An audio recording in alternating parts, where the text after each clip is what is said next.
Top quality और consistent performance के लिए सिर्फ सिल्वर पंप। टॉप क्वालिटी और कंसिस्टेंट परफॉर्मेंस के लिए सिर्फ सिल्वर पंप, नाम याद रखना। नमस्कार, मी भूषणसिंह राजे होळकर आज आपल्या समोर एका विशेष कारणासाठी इथं आलेलो आहे।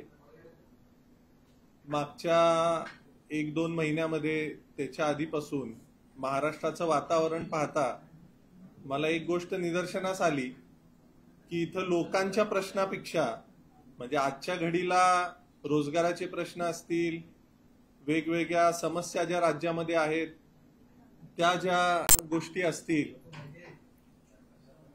ह्याच्यापेक्षा ऐतिहासिक विषयांवर जास्त भर द्यायचं काम कुठेतरी इथं होताना दिसतं। आणि मग या ऐतिहासिक विषयांच्या माध्यमातून समाजामध्ये तेढ निर्माण होणं, समाज एकमेकाच्या विरोधात उभं राहणं, हा जो प्रकार होतोय हा खरोखर चिंताजनक आहे। आणि त्यामुळं कुठेतरी एका घराण्याचा प्रतिनिधी, एका घराण्याचा वंशज म्हणून या सगळ्या परिस्थितीवर बोलणं कुठेतरी मी गरजेचं समजतो। मागे औरंगजेब समाधीचा विषय झाला आणि आता ताजा जो विषय आहे ज्याबद्दल मी बोलायला इथं आलेलो आहे तो रायगड किल्ल्यावरचा शिवरायांच्या समाधी समोरचा वाघ्या कुत्र्याचा विषय। आता हे सगळे विषय समजून घेत असताना, बोलत असताना मला एका गोष्टीची खंत वाटते की ऐतिहासिक विषय हे कुठल्या एका जातीचे किंवा एका समाजाचे नसतात। हे त्या वेळेच्या तत्कालीन परिस्थितीनुसार त्यावेळेला इतिहासामध्ये काही गोष्टी घडल्या, ह्या गोष्टीला अनुसरून ते विषय असतात। पण दुर्दैवाने आज महाराष्ट्रामध्ये प्रत्येक विषयाला जातीय आणि राजकीय वळण लावलं जातं, ही चिंताजनक बाब आहे। त्यामुळे आज मी तुमच्या समोर बोलत असताना मी इथं कुठल्याही पक्षाचं, कुठल्याही विशेष संघटनाचं किंवा कुणा व्यक्तीचं समर्थन करायला किंवा विरोध करायला इथं आलेलो नाही। मी इथं आमच्या घराण्याची जी भूमिका आहे, आमच्या पूर्वजांचा जो विचार होता आणि ज्या विचारानेच शिवरायांनी या हिंदवी स्वराज्याची स्थापना केली तो इथं मला मांडायचा। सगळ्यात महत्वाचं जे समजून घेतलं पाहिजे सगळ्या महाराष्ट्राने आणि देशाने की शिवाजी महाराजांनी कर्तृत्वाच्या जोरावर कर्तृत्ववान माणसं हिंदवी स्वराज्यासाठी निवडली, जातीच्या जोरावर किंवा जातीला अनुसरून नाही। तीच परंपरा होळकर घराणा असेल, शिंदे असेल, गायकवाड असेल, या सगळ्यांनी पुढे चालवलेली आहे। कर्तृत्ववान लोक सोबत घेतली जी स्वराज्यासाठी काम करतील। आणि मग आज हा वाघ्या प्रकरण जे आहे रायगडावरचं, हे समोर आल्यानंतर मला निदर्शनास आलं, मी मागच्या 2 दिवसापासून अनेक प्रेस पाहतोय, अनेक संघटनांची भूमिका, अनेक लोकांनी ह्याच्यावर वक्तव्य केली, ती भूमिका मी ऐकतोय। आणि माझी इच्छा नव्हती बोलायची या विषयावर, कारण आजच्या घडीला हे असे विषय महत्वाचे मला वाटत नाहीत। पण सामाजिक तेढ निर्माण होऊ नये म्हणून मी आज आपल्या समोर हा विषय इथं मांडणार आहे। आता वाघ्याची जी समाधी आहे किंवा वाघ्या हे जे प्रकरण आहे, हे दोन्ही गट जे एकमेकाच्या विरोधात आता भूमिका मांडतायत, दोघांसाठी हा भावनेचा आणि अस्मितेचा प्रश्न झालेला आहे असं मला पाहायला मिळतं। आता छत्रपती शिवाजी महाराजांच्या वेळेला वाघ्या कुत्र्याचं अस्तित्व होतं की नव्हतं ह्याच्यावर मी बोलणार नाहीये, कारण हा इतिहासाच्या अभ्यासकांचा हा विषय आहे। समकालीन पुरावे काय सांगतात, त्याची त्यावेळेची परिस्थिती काय होती, ती कागदपत्र काय सांगतात, ह्याच्यावर ती जे म्हणजे स्मारक आहे, तो जे कुत्र होतं ते अस्तित्वात होतं किंवा नव्हतं हे ठरवता येईल। पण आता जो वाद होतोय तो होऊ नये, त्या स्मारकाशी संबंधित अनेक लोकांच्या भावना आहेत, त्याच्याकडे बघत असताना अनेक लोकांच्या ज्या भावना आहेत त्या दुखावल्या जाऊ नयेत म्हणून मला महाराष्ट्राचे मुख्यमंत्री देवेंद्रजी, महाराष्ट्र शासन आणि आर्किओलॉजिकल सर्व्हे ऑफ इंडिया यांना ही विनंती करायची, कुठली बाजू चुकीची आहे कुठली बरोबर आहे ह्याच्यात न पडता शासनाने ह्याच्यात पुढाकार घ्यावा, ह्याच्यामध्ये एक समिती नेमावी, त्या समितीमध्ये दोन्ही बाजू ऐकून घेतल्या जाव्यात। म्हणजे जे त्या स्मारकाच्या समर्थनात बोलतायत त्यांची बाजू ऐकून घ्यावी, जे स्मारक काढावं असं म्हणतायत त्यांची बाजू ऐकून घ्यावी। आणि बाजू ऐकून घेत असताना राजकीय पुढाऱ्यांना बाजूला ठेवून इतिहास अभ्यासकांना त्याच्यात कसं घेता येईल, दोन्हीकडच्या इतिहास अभ्यासकांना, मग तिकडे इंद्रजित सावंत असतील, इकडे संजय सोनवणी सर असतील, अशी अनेक मंडळी आहेत। मी प्रातिनिधिक स्वरूपामध्ये 2 नावं घेतली. तर या सगळ्या इतिहास अभ्यासकांना बसवावं.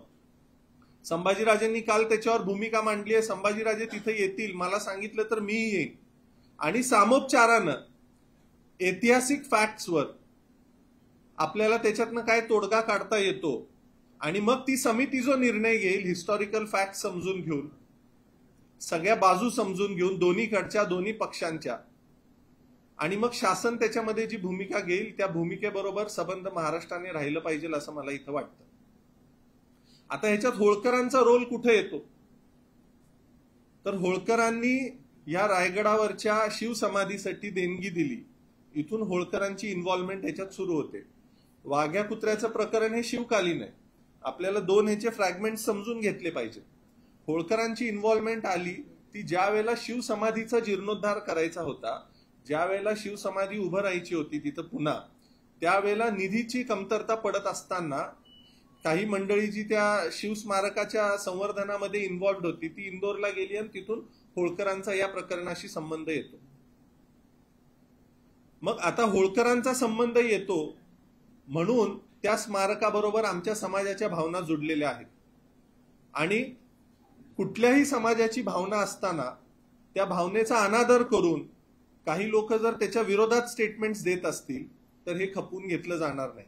त्यामुळे मला या माध्यमातून हेच सांगायचं आहे की सर्वच गटाच्या दोन्ही बाजूच्या संघटनांनी, सगळ्या वेगवेगळ्या लोकांनी जे आज ह्याच्यावर बोलतायत, मग ते कुणाचे पॉलिटिकल इंटरेस्ट असतील, कुणाचे पर्सनल इंटरेस्ट असतील, ह्याच्यात मला पडायचं नाहीये, पण कुणाच्याही भावना दुखावणार नाहीत आणि सामंजस्याने या महाराष्ट्राची सामाजिक विण डिस्टर्ब होणार नाही या दृष्टिकोनातून ह्याच्यावर चर्चा झाली पाहिजे, हे माझं मत आहे. 2 मिनिटं. दुसरी अशी महत्वाची बाजू ह्याच्यात आहे की काल एका पत्रकार परिषदेमध्ये एका माणसाने सांगितलं की होळकर हे इंग्रजांना घाबरत होते. मी ऐकलं एका प्रेसमध्ये. त्यांना मला हेच सांगायचं आहे की भारतामध्ये सगळ्यात शेवटपर्यंत इंग्रजांच्या विरोधात जरी कोणी लढा दिला असेल तर ते महाराजा यशवंतराव होळकर होते. 1818 पर्यंत होळकर, महाराजा यशवंतराव होळकरांच्या मृत्यूनंतर सुद्धा भीमाबाई होळकर आणि महाराजा यशवंतराव होळकरांचे चिरंजीव महाराजा मल्हारराव होळकर हे वयाच्या 19व्या वर्षे असताना सुद्धा ते इंग्रजांच्या विरोधात रणांगणात उभं राहून लढत होते. तुळसाबाई महाराणी साहेबांचा मृत्यू त्या लढाईमध्ये झालेला आहे. सेटलमेंट करून होळकरांनी इंग्रजांच्या बरोबर कधी तह केलेला नाही आणि होळकर इंग्रजांना घाबरतात हे जे तुमचं वक्तव्य आहे ते ज्यांनी कुणी केलंय त्याला मला विचारायचंय, तुमचा इतिहासाचा अभ्यास किती आहे हे बघावं लागेल. त्यामुळे अशी वक्तव्य ज्याच्यामुळे समाजामध्ये तेढ निर्माण होईल ही तुम्ही करू नका, हे मला नम्रपणे सांगायचंय. होळकर घराण्याने अहिल्यादेवी असतील सामाजिक कामं केली, त्यांनी जातीपातीच्या बंधनात अडकल्या नाहीत. सगळ्यांसाठी घाट बांधले, विहिरी बांधल्या, बारवा बांधल्या, सगळ्या समाजासाठी केलं ना, कुठल्या एकट्या समाजासाठी केलं नाही. मल्हारराव होळकरांनी अटके पार झेंडे लावले. सुभेदार तुकोजीराव होळकरांची समाधी इथं पुण्यात आहे, मागं तोही विषय आपण घेतला होता. त्याची आज काय अवस्था आहे? शासन म्हणतं आम्ही अटके पार झेंडे लावले महाराष्ट्राने, पण ज्याने प्रत्यक्षात लावले त्याची समाधीची आज काय अवस्था? महाराजा यशवंतराव होळकर, छत्रपती संभाजी महाराजांनी काल काही विषय मांडले. मला ह्या माध्यमातून आपल्याला हे सांगायचं आहे की सातारचे छत्रपती ज्यावेळेला अजिंक्य तारा किल्ल्यावर कैद होते त्यावेळेला त्यांना सोडवण्यासाठी महाराजा यशवंतराव होळकरांनी पुढाकार घेतलेला होता. होळकर घराण्याची आणि छत्रपती घराण्याचे हे जे संबंध आहेत, होळकर घराण्याच्या सगळ्याच पिढ्यांनी छत्रपती घराण्याबद्दल आणि विशेष करून शिवरायांबद्दल नेहमी आदरच बाळगलेला आहे. त्यामुळं ह्याला जातीचं वळण न लावता दोन्ही घराण्यांचे संबंध आहेत ते लक्षात घेता सामोपचाराची भूमिका कशी घेता येईल, ह्याच्यातनं मार्ग कसा काढता येईल हे आपण इथं कुठेतरी बघितलं पाहिजे. नंतरच्या काळात तुकोजीराव महाराजांचा विषय, ज्यांनी या शिवसमाधीसाठी निधी दिला, त्यावेळेला महात्मा फुले असतील, टिळक असतील किंवा इंदोरचे तुकोजीराव महाराज असतील, यांनी शिवसमाधीसाठी पुढाकार का घेतला? त्यांनी जर जातीचा विचार केला असता तर त्यांनी ही भूमिका घेतली असती का? मग आज आपण जातीच्या चष्म्यातून या सगळ्या गोष्टीकडे का पाहतोय? त्यावेळेला छत्रपती घराणं सुद्धा अस्तित्वात होतं. मग छत्रपती घराण्याने शिवाजी महाराजांच्या समाधीसाठी त्या काळात भूमिका काय घेतली हे पण आपण बघितलं पाहिजे. पण महात्मा फुले असतील, टिळक असतील किंवा तुकोजीराव महाराज असतील यांनी पुढाकार घेतला, कारण त्यावेळेचा महाराष्ट्र हा जातीपातीच्या पलीकडे जाऊन या सगळ्या विषयांकडे बघत होता. आणि म्हणून आज सुद्धा या विषयाकडे बघत असताना हा फक्त मराठा समाजाचा विषय नाहीये, हा धनगर समाजाचा विषय नाहीये, हा आपल्या महाराष्ट्रातल्या शिवरायांना मानणाऱ्या प्रत्येकाचा हा विषय आहे. आणि त्यामुळे ह्याच्यात जातीपातीला आणू नका, महाराष्ट्राची सामाजिक विण बिघडवू नका. त्यामुळे मुख्यमंत्री महोदयांना मला हेच सांगायचं आहे की ज्या कुठल्या संघटना ह्या विषयामध्ये चुकीची गोष्ट मांडत असतील त्या सगळ्या संघटनांना समज द्यावा. विशेष करून मागच्या वेळेला एक प्रकार वाघ्याच्या पुतळ्याच्या संदर्भात घडलेला होता, तसा कुठलाही प्रकार घडू नये ती दक्षता शासनाने घ्यावी, हे मला इथं आपल्या सगळ्यांना सांगायचं आहे. तुकोजीराव महाराजांनी नुसतं रायगडावरच्या स्मारकाला निधी दिलेला नाहीये. तुकोजीराव महाराजांनी आज SSPMSच्या परिसरामध्ये जो शिवाजी महाराजांचा पहिला पुतळा उभारलेला आहे त्या पुतळ्यासाठी सुद्धा त्यांनी निधी दिलेला आहे. शिवाजी महाराजांचं स्मारक जगामध्ये पोहोचवण्याचं काम तुकोजीराव महाराजांनी सगळ्यात पहिले केलेलं आहे. आजची SSPMSची जी संस्था उभी आहे त्या संस्थेला सुद्धा निधी दिलाय. तुमचं फर्ग्युसन कॉलेज जे उभं आहे त्या फर्ग्युसन कॉलेजला सुद्धा तुकोजीराव महाराजांनी निधी दिलेला आहे. बनारस हिंदू युनिव्हर्सिटी असेल, मुस्लिम अलीगड युनिव्हर्सिटी असेल, अनेक विद्यापीठांना त्यावेळेला निधी दिलाय. आणि हा देत असताना होळकर घराण्याने कधीच जातीचा विचार केलेला नाही. आज आपण महाराजा सयाजीराव गायकवाडांचं नाव घेतो. महाराजा सयाजीराव गायकवाडांचे शब्द आहेत की तुकोजीराव होळकर द्वितीय हे जर नसते तर आज मी या बडोद्याच्या गादीवर नसतो. महाराजा सयाजीराव गायकवाडांना बडोदा संस्थान मिळवून देण्यासाठी, त्यांचं तिथलं प्रशासन व्यवस्थित करण्यासाठी तुकोजीराव द्वितीय यांनी मोठी भूमिका बजावलेली होती. मग हे बॉन्डिंग असताना इतक्या मोठ्या प्रमाणात ह्या सगळ्या घराण्यांनी एकत्रपणे त्या काळात काम केलेलं असताना फक्त एखाद्या घराण्याला हिनवायचं किंवा त्या घराण्याबद्दल दुजाभाव ठेवायचा हे मला बरोबर वाटत नाही. आणि ह्याच्यामध्ये जर कुठला राजकीय हेतू कुणाचा असेल तर त्या लोकांना माझा इशारा आहे, तुम्ही लक्षात ठेवा, इथं महाराष्ट्राची जनता हुशार आहे, ही कुठलाही राजकीय तुमचा अजेंडा इथं चालू देणार नाही. काल संभाजीराजेंनी पण क्लिअर केलंय की 31 मेचा मी कुठलंही अल्टिमेटम दिलेलं नाही. पण मला इतर संघटनांना सांगायचं आहे की असं 31 मे ह्या वर्षी अहिल्यादेवींची 300वी ही जयंती आहे. 300वी जयंती साजरी करत असताना संबंध देशामध्ये अनेक कार्यक्रम होत आहेत. देवी या आपल्या सगळ्यांच्याच आहेत. त्यामुळे देवींच्या जयंतीला गालबोट लागेल अशा कुठल्याही प्रकारची कृती रायगडावर होऊ नये आणि महाराष्ट्रात होऊ नये, ह्याच्यासाठी जी काही भूमिका महाराष्ट्र शासनाने घेतली पाहिजे ती घ्यावी. संभाजीराजेंची प्रेस मी कालची ऐकली, त्यांनी सुद्धा हीच समोपचाराची भूमिका मांडलेली आहे. आमचे आणि त्यांच्या घराण्याचे जुने ऋणानुबंध आहेत, संबंध आहेत. आम्ही त्यांच्याशी बोलू, त्यांचाही मला फोन आला होता. ह्याच्यातून शांततेने या महाराष्ट्राच्या हिताची जी भूमिका असेल ती आपल्याला कशी घेता येईल यासाठी महाराष्ट्र शासनाने एक समिती नेमावी. त्या समितीने दोन्ही बाजू समजून घेऊन, इतिहास अभ्यासकांची भूमिका समजून घेऊन दोन्हीकडच्या जे सत्य असेल ते फाइंड आउट करावं. आणि ह्या माध्यमातून जी बदनामी चालवलेली आहे ती मग छत्रपती घराण्याची असेल किंवा होळकर घराण्याची असेल. तुकोजीराव महाराज इंग्रजांना घाबरत होते आणि म्हणून त्यांनी कुत्र्याच्या स्मारकासाठी निधी दिला, ही गोष्ट अत्यंत चुकीची आहे. ते जर इंग्रजांना घाबरत असते तर पुण्यातले जे शिवस्मारक आहे त्याला सुद्धा निधी दिला नसता. शिवाजी महाराजांचं चरित्र इंग्रजीत छापून ब्रिटनमध्ये, फ्रान्समध्ये सगळीकडे पसरवलं नसतं. आणि होळकर हे कधीच इंग्रजांना घाबरलेले नाहीत. होळकर इंग्रजांच्या विरोधात शेवटपर्यंत लढले. हे सगळ्यांनी समजून घ्यावं. चुकीची विधानं खपवून घेतली जाणार नाहीत, ह्याची दक्षता ब्रिगेड सारख्या सगळ्या संघटनांनी घ्यावी. माझा कुठल्याही संघटनेला विरोध नाही, पण चुकीची भूमिका मांडत असाल तर त्याला निश्चित विरोध असेल. शिवराय हे सगळ्यांचे आहेत, शिवरायांचा आम्हालाही आदर आहे. शिवरायांच्या स्मारकाला न्याय मिळावा ही आमची भूमिका आहे. आणि ज्या तुकोजीराव महाराजांनी छत्रपती शिवाजी महाराजांच्या समाधीसाठी निधी दिला, त्यांचं जे काम होतं, ज्या वेळेला अडचण होती त्या समाधीला फंडिंगची, त्यावेळेला त्यांनी तो निधी उपलब्ध करून दिला. तर त्याची दखल सुद्धा घ्यावी रायगड विकास प्राधिकरणाने. आणि त्यांनी केलेल्या कार्याचा फलक इतर ज्या लोकांनी निधी दिला त्यांचा सुद्धा फलक तिथं रायगडावर लागावा, जेणेकरून ही जी समाजामध्ये तेढ निर्माण झालेली आहे ही कुठेतरी मिटेल हे मला वाटतं. आणि मग ही समिती जो निर्णय घेईल त्याच्याबरोबर आम्ही राहू, ही माझी भूमिका आहे. आपण सगळ्यांनी वेळात वेळ काढला त्याबद्दल धन्यवाद. शिवस्मारक समिती रायगडची ज्यांनी महाराजांकडून निधी घेतला होता, तुमच्या दप्तरामध्ये काही त्याचं पत्र वगैरे काही आहे का, किंवा त्यावेळेच्या काही नोंदी तुमच्याकडे अवेलेबल आहेत का, तुमच्या वाचनात आहेत का, असतील तर काय? हे बघा, सगळ्यात महत्वाची गोष्ट आहे की रायगडावर शिवाजी महाराजांच्या समाधीचं काम सुरू झालं. त्याला साधारण 19,000 रुपये त्या काळामध्ये तो खर्च लागणार होता. मग काही रक्कम त्यांच्याकडे जमा झालेली होती, उर्वरित रक्कम त्यांना कमी पडत होती, काम तिथलं झालेलं होतं. मग आता उर्वरित रक्कम कमी पडतीये, मग ती कुणाकडे जायची? तर आज जसं आपण CSR घेतो तसं त्यावेळेला संस्थानिक मोठे होते त्यांच्याकडे, आणि तुकोजीराव महाराज हे स्वतःच शिवाजी महाराजांना मानणारे असल्यामुळं ही मंडळी इंदोरला आली आणि त्यांनी सांगितलं की बाबा अशी अशी परिस्थिती आहे, आम्हाला शिवस्मारकासाठी निधी हवाय. त्यांनी निधी देऊ केला 1 मिनिटामध्ये. आता पुढे जाऊन त्या लोकांनी तो निधी कसा वापरला हा ज्या त्या संस्थेचा विषय, पण तुकोजीराव महाराजांनी शिवाजी महाराजांच्या स्मारकासाठी तो निधी दिलेला आहे. त्या निधीची दखल घ्यावी आणि तुकोजीराव महाराजांचं जे नाव आहे किंवा त्यांनी जे केलेलं कार्य आहे त्याची नोंद तिथं रायगडावर व्हावी, हे माझं म्हणणं आहे.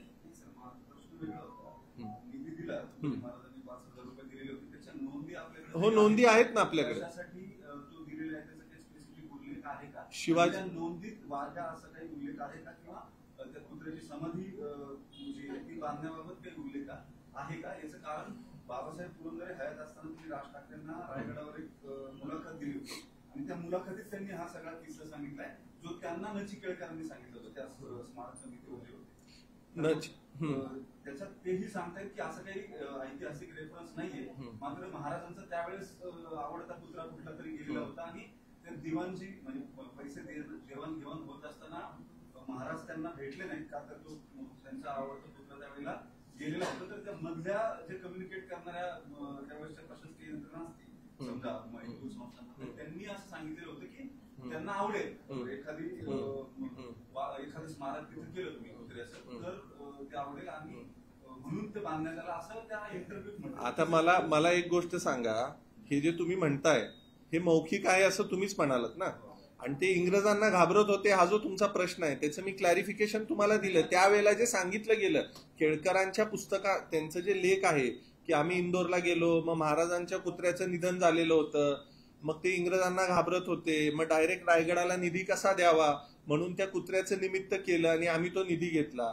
ह्याचं किती म्हणजे हास्यास्पद ही स्टोरी आहे.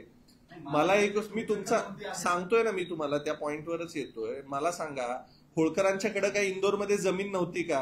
होळकरांच्याकडे काही पैसे नव्हते का? त्यांना जर त्यांच्या कुत्र्याचं स्मारक उभारायचं असतं तर त्यांनी इंदोरमध्ये उभारलं नसतं का? ते रायगडावर जाऊन स्मारक कशाला उभारलं असतं? त्यांनी स्वतःच्या कुत्र्याचं स्मारक उभारण्यासाठी स्वतःच्या जागेत त्यांनी उभारलं नसतं का? हे सगळ्या मनगढंत स्टोरीज ज्या बनवल्या जातात आणि ह्याच्या नोंदीबद्दल तुम्ही म्हणताय. आज तुम्ही एखाद्या गोष्टीसाठी फंड मागायला गेला, कुणाहीकडे गेला, तुम्ही सांगता आम्हाला अमुक अमुक काम करायचं आहे, फंड द्या. आपण फंड देतो, नंतर ती संस्था तिथे जाऊन काय करते हे बघणं गरजेचं आहे ना. या सगळ्या मौखिक कथा आहेत की ते इंग्रजांना घाबरत होते, आणि लेखी स्वरूपात जर तुम्ही म्हणाल तर ह्या सगळ्या गोष्टीचे पत्रव्यवहार असतात.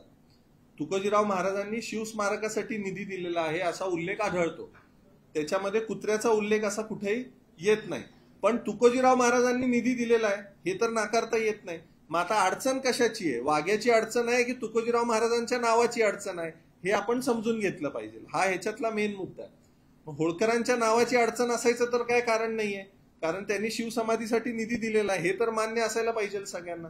आता कुत्र्याचा जो आक्षेप आहे त्याच्यावर मी तुम्हाला सांगितलं की समिती नेमावी, दोन्ही भूमिका ऐकून घ्याव्यात आणि त्याच्या माध्यमातून जे सत्य येईल ते सत्य प्रत्येकाने स्वीकारावं. अहो, हजारो कोटी रुपये दान केलेले. तुम्ही नेपाळपासून कन्याकुमारी पर्यंत जा, अनेक ठिकाण आहेत. मला तर एक आमच्या लिस्टमध्ये सुद्धा नाहीत. जिथं जाऊ तिथं आम्हाला लोक सांगतात की इथं देणगी दिली आहे, इथं आमचं काम केलेलं आहे. प्रत्येक गोष्टीचं डिटेलिंग असू शकत नाही ना. आता गणपतीला वर्गणी मागायला अनेक लोक येतात, आपण वर्गणी दिल्यावर विचारतो का तुम्ही डीजे लावला का तुम्ही सजावट केली? डोनेशन दिलं आपण स्मारकासाठी, आपला हेतू स्वच्छ होता, शिवाजी महाराजांशी निगडीत स्मारकासाठी तो निधी दिला. आता पुढच्या मंडळींनी तिथं जाऊन काय उद्योग केलाय हे त्या पुढच्या मंडळींनाच माहिती आहे.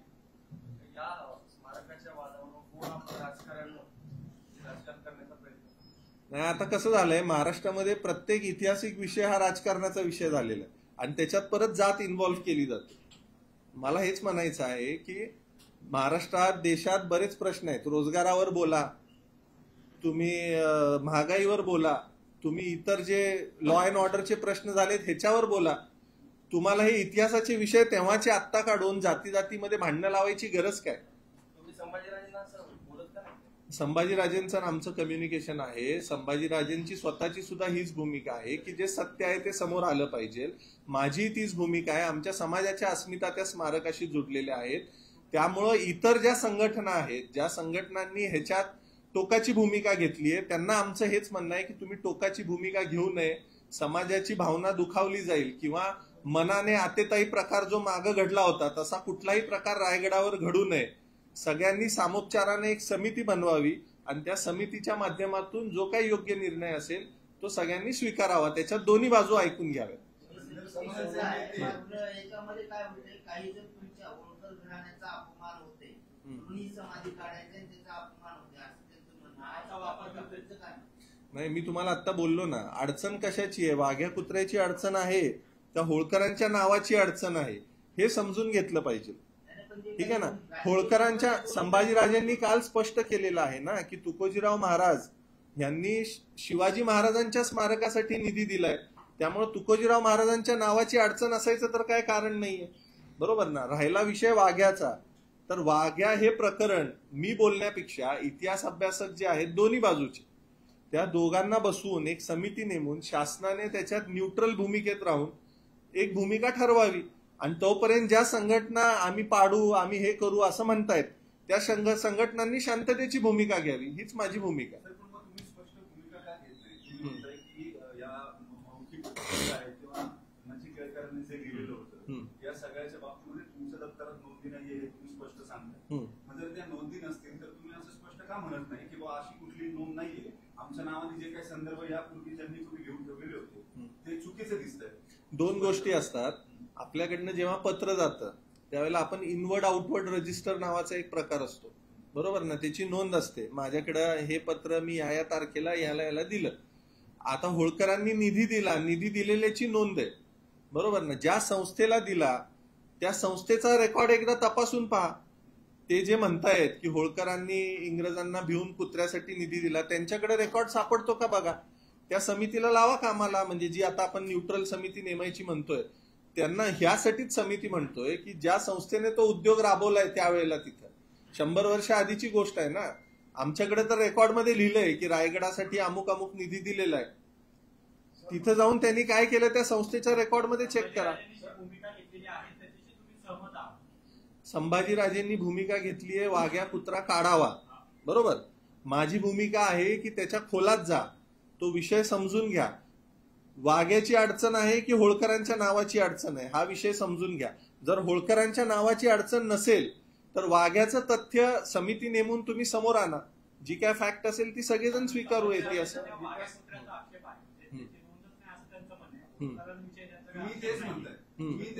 मी तेच म्हणतोय. मी असं म्हणत नाहीये वाघ्या होता नव्हता, मी दोन्हीचं समर्थन करत नाही. माझं म्हणणं काय आहे, इतिहासकांचं पॅनल, इतिहास अभ्यासकांचं पॅनल नेमा दोन्ही बाजूच्या, त्यांची भूमिका समजून घ्या. मला एवढंच म्हणायचं आहे, होळकरांचा रोल कुठे येतो, दोन गोष्टी मिक्स करू नका. होळकरांचा रोल कुठे येतो, वाघ्या शिवकालीन आहे. होळकरांचा रोल येतो ज्या वेळेला शिवसमाधीला निधी दिलाय त्यावेळेला. आता वाघ्या शिवाजी महाराजांच्या जीवनात होता किंवा नव्हता हे ठरवायचं काम माझं नाहीये किंवा होळकरांचं नाहीये. होळकरांची भूमिका कुठे येते की आम्ही त्या स्मारकाला निधी दिलाय. बरोबर ना. मग तो निधी दिलाय कुणासाठी? शिवाजी महाराजांच्या स्मारकासाठी. आता शिवाजी महाराजांच्या स्मारकाच्या आड तिथं त्या समितीनं काय केलं हे आपण बघितलं पाहिजे.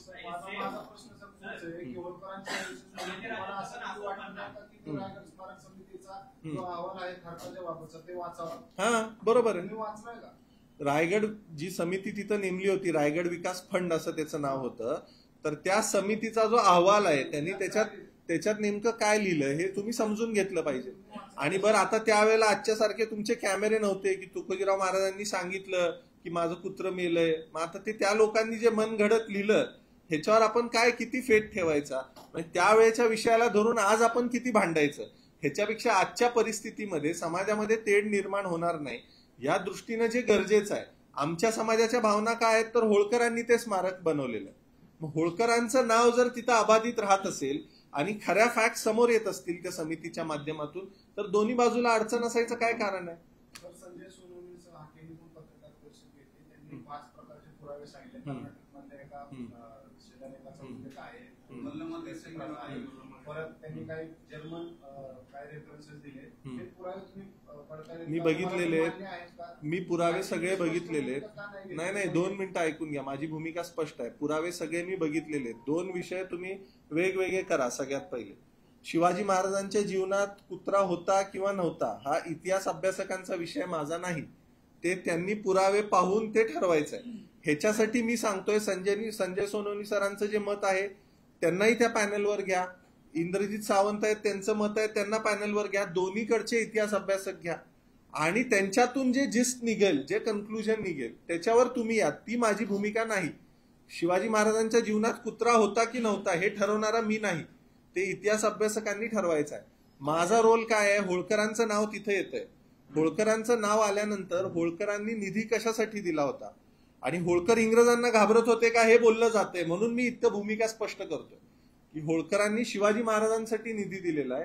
होळकर इंग्रजांना घाबरत नव्हते आणि होळकरांचं नाव काढावं ही जर भूमिका असेल तर त्याला आमचा विरोध आहे, आमच्या समाजाचा विरोध आहे. सातत्याने महापुरुषांचा अपमान केला जातो. शिवाजी महाराजांबद्दल, संभाजी महाराजांबद्दल बोलले जाते. आता तुम्ही म्हणाले की कुठल्या तरी संघटनेचा, पक्षाचा माणूस बोलला की होळकर घाबरत होते, हा महापुरुषांचा अपमान केला जातो. तुम्ही थेट नाव का घेतलंय त्या संघटनेचा? कोण होते?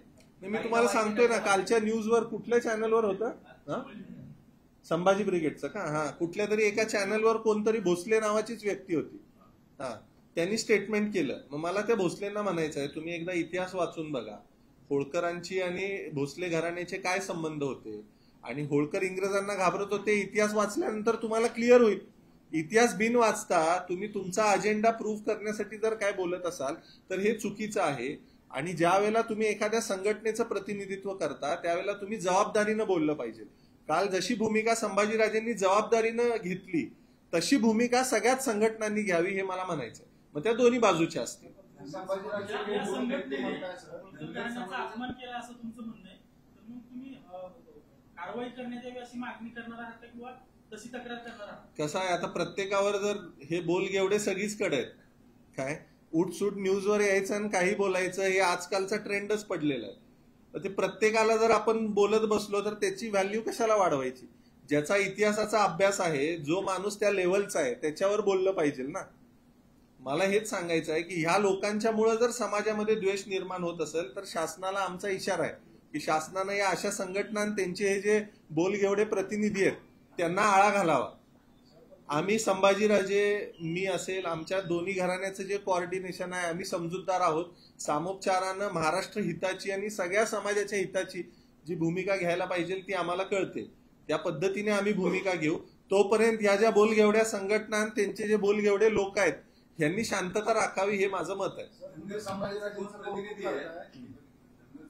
काही पुढाऱ्यांनी थेट विरोध केला. म्हणजे तुम्ही जो स्टँड घेताय की त्याची चौकशी व्हावी किंवा आयोग बसवावा किंवा काय समिती नेमावी इतिहास संशोधकांची, अशी कुठलीही भूमिका घेतली नाही. त्यांचा थेट विरोध आहे.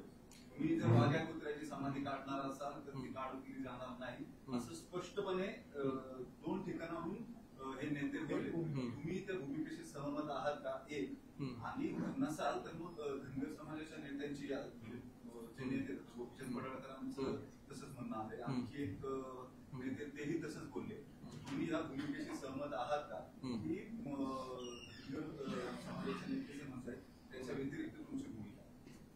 नाही, बघा, ह्याच्यात 2 गोष्टी मी स्पष्ट करतोय. मी घराण्याचा प्रतिनिधी म्हणून बोलतोय. मी कुठल्या राजकीय पक्षाचा प्रतिनिधी म्हणून इथं बोलत नाही. त्यामुळं माझे शब्द आणि माझी भूमिका ही जबाबदारीची असली पाहिजे. त्याच अँगलनं मी बोलतोय. माझं म्हणणं काय आहे, ऐतिहासिक तथ्य समजून घ्या. होळकरांचा आणि वाघ्याचा विषय कुठपर्यंत आहे या दोन्ही गोष्टी समजून घ्या. आमच्या घराण्याने निधी दिला आणि त्या निधीमधून ते स्मारक उभारलं गेलंय, हा आमचा संबंध आहे. विषय काय आहे, वाघ्याचं अस्तित्व होतं किंवा नव्हतं. म्हणून मी काय सांगतोय की ह्याच्यासाठी समिती नेमा. अस्तित्व होतं किंवा नव्हतं हा आमचा विषय नाही. होळकरांनी निधी दिला, होळकरांचं क्रेडिट राखलं गेलं पाहिजे, हा आमचा विषय आहे. समजलं का? कौतुक नाही करत आहे मी, एवढंच सांगतोय. नाही, संयमाची भूमिका काय, त्यांनी काय सांगितलंय, समिती नेमा. मी तेच म्हणतोय, समिती नेमा. आमचं म्हणणं आहे की समाजामध्ये तेढ निर्माण नाही झाली पाहिजे. हा तेढ निर्माण त्यांच्या पत्रामुळे झाले ना. आणि उद्या जर का दंगल झाली किंवा कायदा सुव्यवस्थित परिस्थिती झाली होळकर म्हणून तुम्ही जबाबदारी संभाजीराजेंनी ते घेणार ऐका संभाजीराजेंच्या माध्यमातून त्यांच्या माध्यमातून जर कुठलंही चुकीचं पाऊल उचललं गेलं, सगळ्या समाजांना कन्सिडर न करता परस्पर आतेताईपणा करून मागे जसा प्रकार घडला होता तसा जर काही प्रकार घडला तर संभाजीराजेंना सुद्धा आमचा विरोध असेल. सामोपचाराने जर संभाजीराजे आज बोलतायत तर आम्ही सुद्धा सामोपचाराने बोलतोय. आमचं म्हणणं एवढंच आहे, दोन्ही बाजू ऐकून घेऊन निर्णय घ्यावा जो काय असेल तो. मराठा समाज काय वेगळा नाहीये, धनगर समाज काय वेगळा नाही, आपण सगळे एकत्र आहोत. ह्या विषयातला जो मूळ मुद्दा आहे तो समजून घेऊन निर्णय घ्यावा एवढंच आमचं म्हणणं. तुमचं म्हणणं आहे आंतरताईपणे तो पुतळा हटवण्याला करेक्ट. आतेताईपणाने तो पुतळा हटवणं, कुठल्याही एका संघटनेने मागे जसं केलं होतं तसा कुठलाही प्रकार केला नाही पाहिजे ही आमची भूमिका आहे. काही दिवसानंतर 100 वर्ष पूर्ण होते, नंतर तो काढता येणार, त्याच्या कुठला ऐतिहासिक संदर्भच नाही, त्यामुळे तो आता काढावा अशी त्यांची भूमिका आहे. त्यांनी त्यांची बाजू मांडलेली आहे. तुम्ही जे म्हणताय पुतळ्याचं प्रकरण वेगळं आहे, आमच्या देणगीचं वेगळं आहे, तर तुम्ही जर तुकोजी होळकरांचं तिथं नाव वगैरे लिहिलं, त्याचा इतिहास जपला आणि ते पुतळा काढला तर तुमचा आक्षेप आहे. मी पुतळा काढावा किंवा न काढावा ह्याच्यासाठी समिती नेमा असं म्हटलेलं आहे. मी पुतळा काढा पण म्हणत नाहीये आणि पुतळा काढू नका पण म्हणत नाहीये. माझं मत काय, समिती नेमा, इतिहास अभ्यासकांचं मत घ्या आणि त्याच्यातला निर्णय घ्या. आमच्या होळकरांनी त्याला देणगी दिली होती का ही फॅक्ट आहे, त्याचं क्रेडिट मिळालं पाहिजे का, तिथं त्याचं रिप्रेझेंटेशन झालं पाहिजे का, तर हे झालं पाहिजे या मताचा मी आहे. म्हणून मला हेच म्हणायचं आहे की रायगडावर जर तुकोजीराव होळकरांच्या नावाची अडचण नसेल तर तुम्ही तिथं त्यांचं नाव लिहायला काय अडचण आहे. तुम्ही म्हणताय की होळकर आणि तो पुतळ्याचा विषय आहे तो वेगवेगळा आहे, लक्ष्मण आगे हे दोन्ही विषय एकत्र करूनच पुढे आलेले आहेत आणि त्यांनी याला विरोध केलेला आहे. कुठेतरी मराठा विरुद्ध असा जो वाद आहे ओबीसी किंवा धनगर असेल तो लावण्याचा प्रकार लक्ष्मण हाके करतात असं वाटतं का? नाही, तर ते त्यांची भूमिका काय आहे ते तुम्ही त्यांना विचारू शकता. मी माझी भूमिका स्पष्ट केली आहे. प्रत्येक जण जो ज्या पक्षात ज्या संघटनेचं काम करतो तो त्याची भूमिका मांडत असतो. मी माझी भूमिका स्पष्ट केली आहे. हा ऐतिहासिक विषय आहे, त्यामुळे इतिहास अभ्यासकांना समोर घेऊन दोन्ही बाजूच्या संजय सोनवणे सरांना आणि इकडे जे कोणी त्यांच्या विरोधात जे असतील पुतळ्याच्या या सगळ्या मंडळींना समोर घेऊन एक पॅनल नेमावं. मुख्यमंत्र्यांनी याच्यात इंटरव्ह्यू करावं, कारण हा राज्याच्या सामाजिक व्यवस्थेचा प्रश्न आहे. मुख्यमंत्र्यांनी याच्यात भूमिका घ्यावी हे माझं म्हणणं आहे.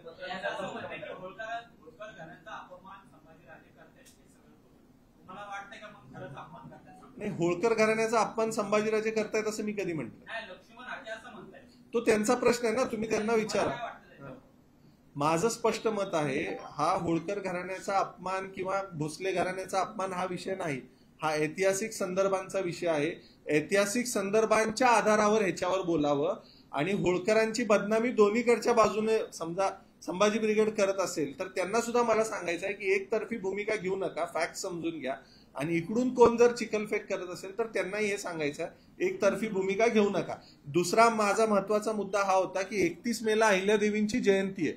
तुम्ही 31 मेचा अल्टिमेटम देऊन जर ती व्यवस्था बिघडवायचा प्रयत्न करत असाल तर हे आमच्या परीनं खपवून घेतलं जाणार नाही. देवी या सगळ्यांच्या होत्या, तो जयंतीचा कार्यक्रम व्यवस्थितपणे पार पडला पाहिजे आणि त्यामुळे आतेताईपणा करून कुठल्याही संघटनेनं भूमिका घेऊ नये. आंबेडकर आता असं म्हटले संभाजी छत्रपतींना सरळ अटक करा आणि त्यांना मकोका लावा, राज्यातलं राजकारण बिघडवतं.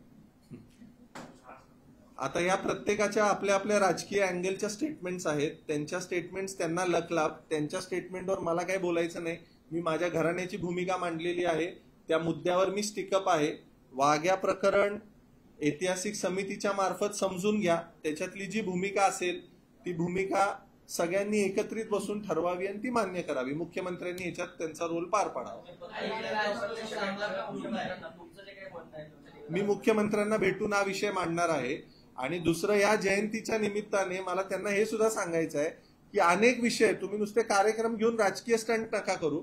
अनेक विषय देवींच्या 12 आहेत, त्याचं संवर्धन करा. समाजाच्या पडलेले आहेत. आणि मला या संघटनांना हे पण सांगायचं आहे, तुम्ही औरंगजेब वगैरे हे विषय घेता, ह्याच्यापेक्षा ताराराणींची समाधी आहे त्याच्याकडे लक्ष द्या. जे हातात आहे त्याच्यावर काम करा. नको त्या विषयांना कशाला हात घालता आणि वादविवाद का निर्माण करता. काय तरुणांची मुलांची चर्चा केली का, त्यांची काय भावना आहे किंवा इतर जे शिवसैनिक आहेत त्यांच्याशी तू बोलला का, काय त्यांच्या मनात? समाजातली लोक, धनगर समाज असो, मराठा समाज असो, सगळेजण शिवरायांना मानणारे आहेत, सगळेजण अहिल्यादेवींना मानणारे आहेत. इथं समाजानुसार महापुरुषांना विभाग हे करून डिव्हिजन करू नका. सगळ्यांची भूमिका हीच आहे की होळकरांनी देणगी दिली आहे, मग होळकरांच्या नावाला अडचण असायचं काय कारण नाही. आणि त्यामुळं समिती नेमून त्या स्मारकाचा जो काय निर्णय असेल दोन्ही बाजू ऐकून घेऊन शासनानं घ्यावा, ही आमची भूमिका. होळकरांनी जर वर्गणी दिली नसती तर काय भूमिका असती? होळकरांनी जर वर्गणी दिली नसती तरी सुद्धा माझी भूमिका हीच असती की ऐतिहासिक तथ्यांचा आधार घेऊन त्याच्यातनं जे फॅक्ट्स आहेत ते समोर यावेत आणि न्यूट्रल भूमिकेतून शासनाने निर्णय घ्यावा. काय होते, काही सामाजिक जे लोक आहेत ते त्या वाघ्या पुत्राचा आणि होळकर घराण्याचा संबंध जोडतात आणि त्यामुळे वाद होत नाही. त्यामुळे या दोन हा विषय कुठून आला? जी आख्यायिका तयार झाली की होळकर इंग्रजांना घाबरत होते त्याच्यातून आला. त्या स्टोरीचा काही बेस आहे का? माझ्याकडे तर नाहीये. ते आता सगळे गेलेत वर, आता त्यांना खाली बोलवून विचारायला लागेल तुम्ही कुठलं स्टोरी तयार केली.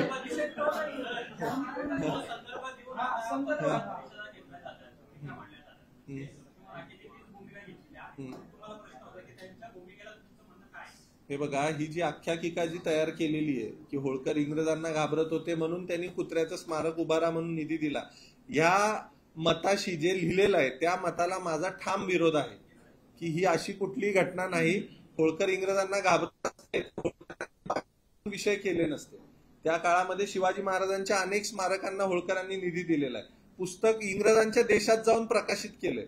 मग हे केलं असतं का इंग्रजांना घाबरत असते तर? त्यामुळे हा साफ खोटा विषय आहे. कुत्रा हा जो विषय आहे तो इतिहास अभ्यासकांचा विषय आहे. तो इतिहास अभ्यासकांनी दोन्ही बाजूच्या एकत्र बसून सोडवावा.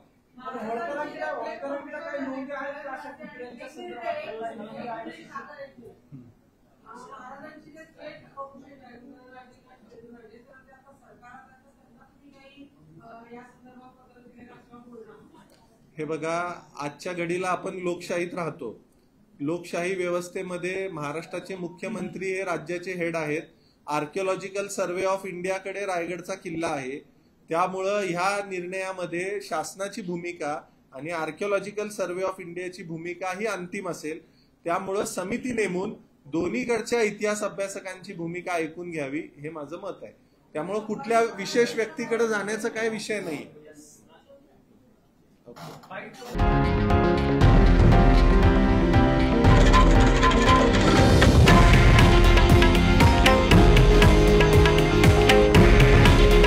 हे आहे देशातील नंबर 1 न्यूज नेटवर्क आणि आपण पाहत आहात TV9 मराठी. काळजी तुमची, हित महाराष्ट्राचं.